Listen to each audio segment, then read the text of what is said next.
Maila po ba mga bossing ko sa inyo ang swerte?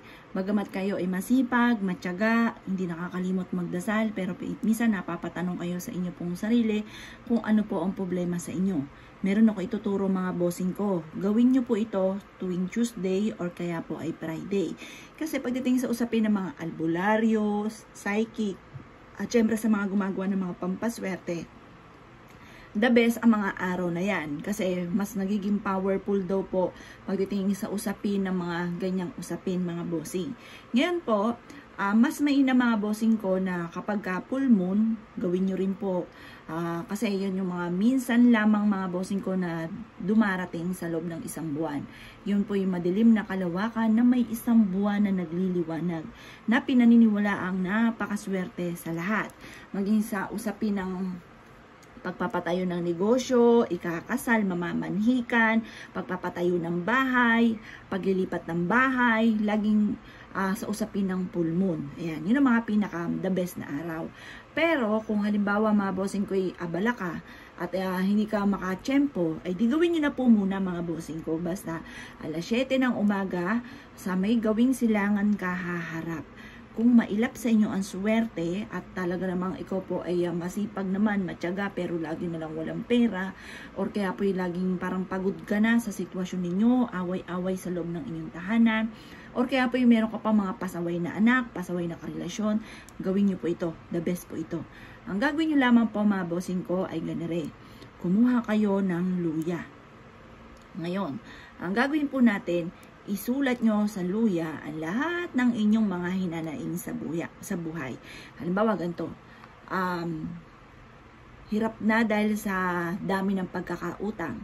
Or kaya po, sabihin nyo po dito, yung wishes na magkaroon ka ng malaking halagang pera at kayo po ay makabayad na or kaya po yung mabili nyo lahat ang pangangailangan ng inyo pong anak or bagay sulit naman ang inyong pagsasakripisyo, yung mga ganun mga bossing, basta mag-wish ka na lahat dito. Pagtapos na po kayo mag-wish mga bossing ko, basta isulat nyo lahat, kahit baliktaran yan, kahit patong-patong ang sulat, okay po yan. At pagkatapos mga bossing ko, itatali po natin ito mga bossing ko sa may main door. Kumuha ka ng kulay pulang sinulid or kaya po mga bossing ko ay kulay dilaw na sinulid. Basta mga ganong kulay, dilaw or pula na sinulid. Pagkatapos itali nyo po ito sa may main door po ninyo. Ang dulot nito ay napakaswerte. Kayo mismo yung maa-amaze sa dami ng mga blessing na darating. Kung mailap sa inyo ang swerte, lagi kami na malas, away-away ang pamilya, laging may karamdaman, parang masipag ka naman, matyaga, pero laging hirap at hirap pa rin tungkol sa usapin ng pera. Gawin nyo po ito mga bossing ko sa pamamagitan ng luya.